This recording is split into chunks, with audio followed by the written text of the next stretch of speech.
জামাই ষষ্ঠীতে সবাই মিলে কিন্তু অনেক মজা করেছি। এই দুদিন যে কিভাবে কেটে গেল বুঝতেই পারলাম না। এবার কিন্তু বাড়ি ফেরার পালা, তাই আমিও কিন্তু রেডি হয়ে গেছি। তাই শ্রীপর্ণাকে একটু কোলে নিয়ে আদর করছিলাম। আর দিদিরা কিন্তু কয়েকদিন থাকবে।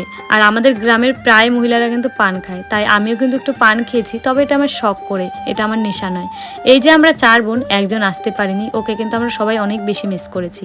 তারপরে মা এই যে আমাদের গাছের আমগুলো সব মেয়েদের জন্য অল্প অল্প দিবের জন্য এখানে কিন্তু পেরে নিয়েছে। আর এই যে মাসি আর ভাগনা, কেউ কি দেখে বলবে এটা মাসি ভাগনা, মাসির থেকে কিন্তু ভাগনাকেই বড় দেখা যায়। তো ভাইও এখানে আমগুলো গুছিয়ে দিচ্ছিল। তাই মা বারবার করে বলছিল যে তোরা চলে যাবি, আমার বিছানাগুলো সব খালি হয়ে যাবে। এতদিন বিছানাতে জায়গাই হয়নি, আর এখন বিছানাগুলোতে কে থাকবে।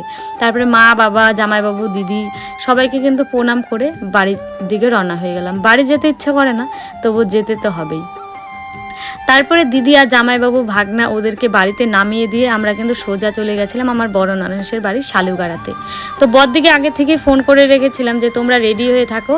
তো দিদিদের বাড়ি যেহেতু শালুগাড়াতে, আর শালুগাড়ার কাছেই কিন্তু বেঙ্গল সাফারি, আর বেঙ্গল সাফারির কাছে কিন্তু তরিবাড়ি নদী। তো এতদিন আমি ভিডিওতে দেখতাম যে এই জায়গাটা যাব, কিন্তু এতদিন আর যাওয়া হচ্ছিল না। তাই সুযোগ পেয়েছি, এটা কিন্তু আর মিস করা যাবে না। তো সবাই মিলে বেরিয়ে গেছে। আর দুপুরবেলার ওয়েদারটা দেখো কতটা সুন্দর ছিল। আর এখানে কিন্তু আমি স্নান করতে এসেছিলাম। অনেক বছর পর নদীতে স্নান করা। ছোটোবেলায় খুব স্নান করতাম, তবে কিন্তু এখন আর সেইভাবে করাই হয় না।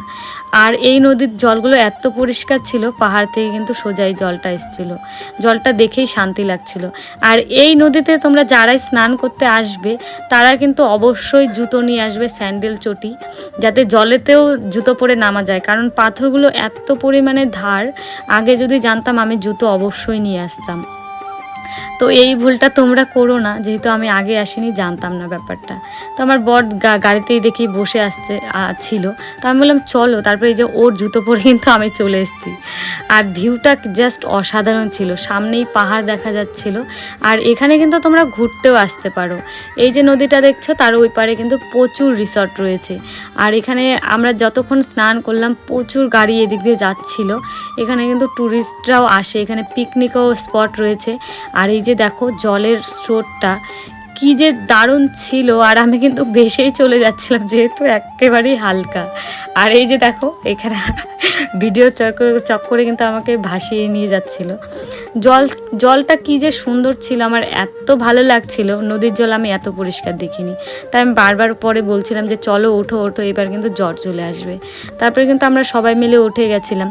প্রায় আমরা 3-4 ঘন্টার মতো এখানে কিন্তু স্নান করেছি।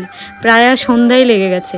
তারপরে আমি বললাম যে জামা কাপড়গুলো বাড়িতে গিয়ে আবার ধুবো, এত পরিষ্কার জল রয়েছে, এখানে ধুয়ে নিই।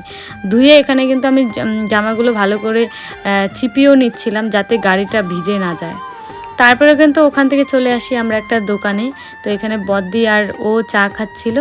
আর এই যে দেখো অনেক দিন পর এইগুলোর সাথে আমার দেখা। পরে আমি বলছিলাম পাহাড়ের জায়গায় এসছি, একটু মোমো না খেলে হয়। পাহাড় অ্যাকচুয়ালি বলে না, তবে পাহাড়ের থেকে কম কিছু না। তো ব্লগটা তোমাদের কেমন লাগলো অবশ্যই কিন্তু জানিও। টাটা।